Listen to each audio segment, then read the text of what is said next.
FBI Director Christopher Wray announced at a town hall that he will resign at the end of the Biden administration. Wray, who has served as the director since August 2017, is stepping aside as President-elect Donald Trump prepares to nominate a new head of the agency. In November, Trump announced his intention to nominate former FBI prosecutor Kash Patel, a vocal critic of the Bureau. Following Wray's announcement, Trump posted on social media calling it a great day for America and claiming it marks the end of the weaponization of what has become known as the U.S. Department of Injustice. All right, I'm joined now by my panel, Dr. Larry J. Walker, assistant professor at the University of Central Florida out of Orlando, Florida, and Dr. Julianne Malveaux, economist and author, and she is out of Washington, D.C. Dr. Malveaux, I want to start with you. I mean, this certainly is something that we knew was coming, probably a little earlier than expected, but there are a lot of critics about this next pick and Kash Patel's devotion and alliance and allegiance with Trump, calling him a loyalist to no end. What are your thoughts about this early decision, Dr. Malveaux? Well, I think that Christopher Wray, nobody wants to get fired. The writing was on the wall. He was going to be fired by Mr. Trump. And so he chose to quit instead. Good for him. He actually, the reason that FBI directors have a 10-year term is it's supposed to transcend presidential terms. In other words, it's supposed to be just like the Fed and some other things that have longer terms. It's supposed to be nonpartisan. But clearly, the incoming president wants to make it partisan. And Chris Wray saw the writing on the wall and decided, I'm not up for that. And as I said, nobody wants to be fired, although he has a lot of admiration, both within the FBI and within the legal community. He has not been partisan. He's basically been very balanced. But, Project 2025, actions have consequences. And so all these people who said, Trump's not going to do that. Well, he's doing it, y'all, FAFO. And that's just basically what's going on there. Now, this Patel person doesn't have the experience to manage this large of an agency, but he has the inclination to use it to the incoming president's favor. I try not to call his name, Candace, because I don't like to curse on the air. And so if I say incoming president, I'm avoiding a cuss word, just saying. But in any case. Thank you for that side note, Dr. Malveaux. Hey, just got to be me. But in any case, but what we know is that Patel has already said who he's going after and what he's going to do. And under those circumstances, I think we should all be quite frightened. Well, not frightened really, but because we've been down this path before. J. Edgar Hoover went after the Black Panther Party, went after various Black elected officials. So we know what the FBI can do. I'm hoping that somebody with good sense in the Senate says, stop. The life you save may be your own. Because just like they could go after Dems, they could possibly go after President Biden. And Biden ought to pardon himself, by the way. Just saying. Trump is going to do it, so I can't he. I'm unleashed today. I'm unleashed. But basically, at the end of the day, we expect there to be some cataclysmic challenges. And some of those challenges are going to hit our people. Also, Liz Cheney. But a lot of Black folks. A lot of Black folks are going to be investigated. And so I, again, am hoping that there are some senators with good sense who will say, no, we're not going there. Now, Dr. Malveaux, let me bring Dr. Walker into this conversation, piggyback off of something that you said, and that he has vowed, this Kash Patel has vowed, he was on his podcast saying, I will go after all of Trump's enemies. Dr. Walker, what do you think we should expect from this new head of the FBI? So I think it's an important question. Dr. Malveaux made some really important points. And so I think it's a bit like, it reminds me of like letting a fox in the hen house. But in this case, he's going to be one of the most powerful law enforcement officer in the United States. So you're right. He's been on every podcast you can think of over the last several months, telling you exactly what he's going to do. It's not like these folks are trying to pretend what's not going to happen. And I want to go back to, as it relates to Patel's, nomination, and we'll see if he gets through the U.S. Senate. Is Dr. Malveaux made a point about the Black Panthers and Black folks, in which I'm hoping we don't have a COINTELPRO Part 2 as it relates to this new administration. But I have a great deal of concerns because, undoubtedly we know as Black folks that there are consistently these interactions where Black people in some way are harmed by law enforcement in some way, and some, unfortunately, 2 to 3 times more likely to be murdered.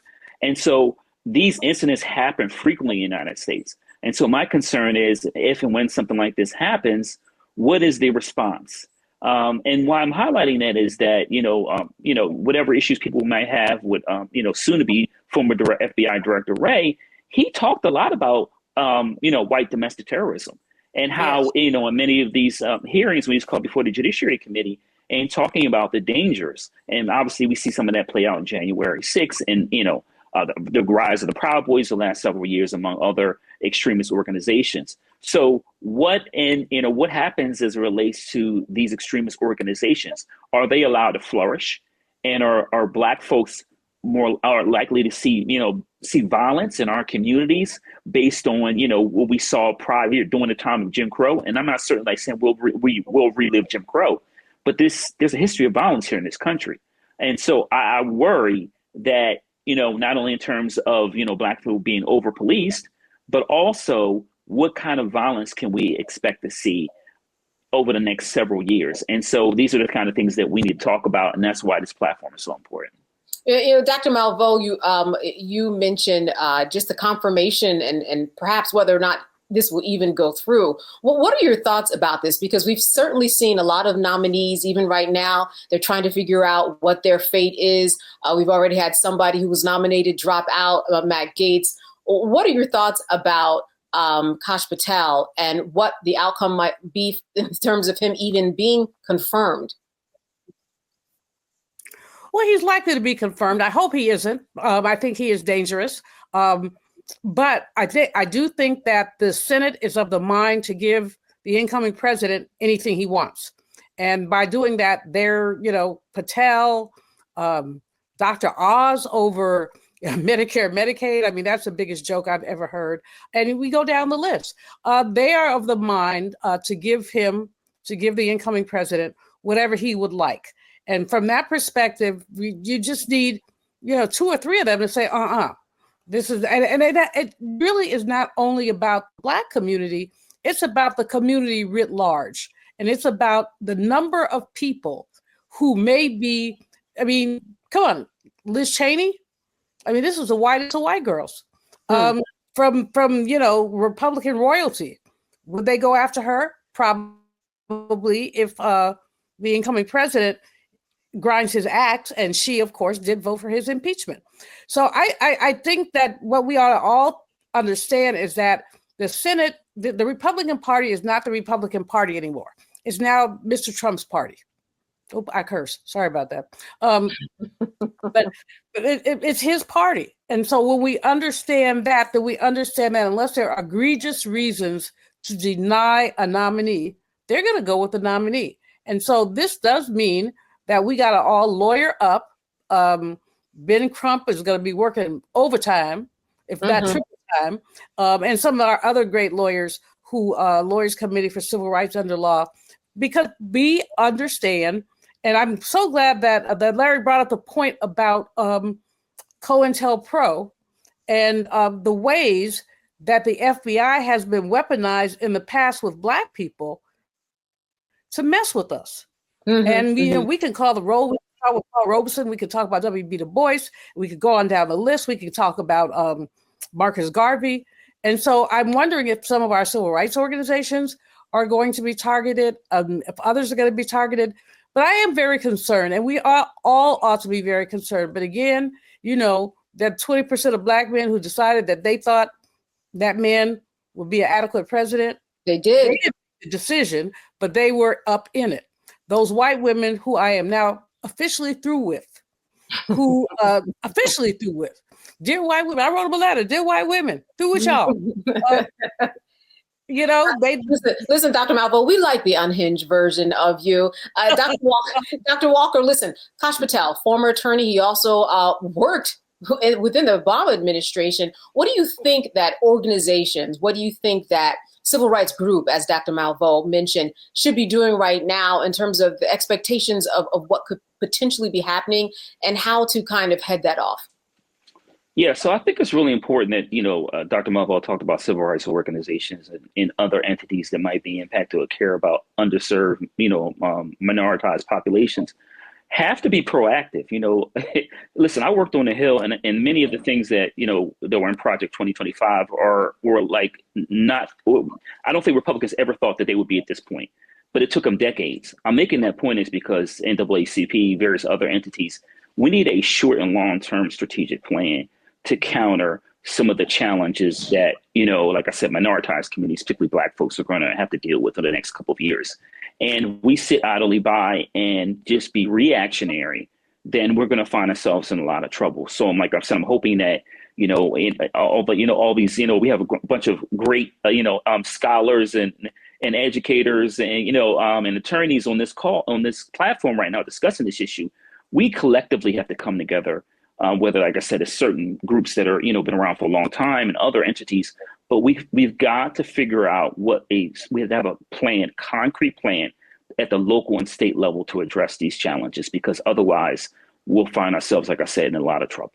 Yeah, listen, as we know, the Department of Justice, they are the organization that has taken the lead in addressing what is going on at state levels, police officers, what they're doing, going on rides with them to make sure that they are doing what they're supposed to be doing in terms of going into the community and properly seeing that everybody is safe and secure and that there is no discrimination and that people are not being stopped just because they are Black men and women in America. The Department of Justice has been leading that for a very, very long time. And I would imagine, Dr. Malvo, that is one of the key things that will actually stop. In fact, when the transition happened before from the Democratic to the Republican Party and Trump became president, that's exactly what happened. There was an immediate ending of those type of particular insights into local police departments. First of all, let's give a lot of credit to Kirsten Clark, who is the Assistant Attorney General for Civil Rights. She has done a magnificent job, and she deserves every shout out that we can give her. She's not moved the needle, but really knocked the ball out the park around these consent decrees with police officers, looking at Memphis, looking at other places. But now, of course, with the that man coming into office, the AG at Memphis has said, in Tennessee, has said, well, I don't know if we're going to sign this consent decree because we don't have to. Right. Now, that's exactly what he said, but pretty much we don't have to. And we see clearly the pattern and practice in Memphis and in other places. And Assistant Attorney General Clark has been meticulous in her research, meticulous in her work. And yet what we see is these folks say, I don't have to. And we just saw a case in New York City where this Penny person, I said I wasn't cussing, but otherwise I would call it, never mind. I won't go there. But anyway, this guy kills a homeless man who has mental illness issues on the subway, and he gets off.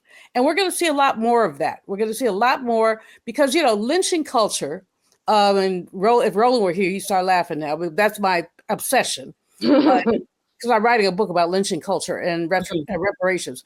But lynching culture says a white person can do whatever they want to a Black person and expect no repercussions. Mm-hmm. You can kill us, you can rape us, you can steal from us. I could go on and on and on. 1896 in Paris, Texas, they asked a brother to sign over his land. And he said, no, why would he sign over his land that he worked hard to get? So they lynched him. And then they went to an older brother and lynched him too, because he wouldn't sign over his land. And the interesting thing is the journalists, so-called journalists who covered it said, well, we didn't have to lynch the old man. He was going to die anyway. This is the disregard of Black lives. This is why we have Black Lives Matter. This is why we need Black Lives Matter. And this is why in these next 2 years, I'm not going to claim 4, the next 2, we have to really be vigilant and prepared for what's getting ready to go down. Just, again, look at Project 2025. Hi, I'm Isaac Hayes III, founder and CEO of Fanbase. Fanbase is a free to download, free to use, next generation social media platform that allows anyone to have followers and subscribers on the same page. Fanbase was built through investment dollars from equity crowdfunding from the Jobs Act.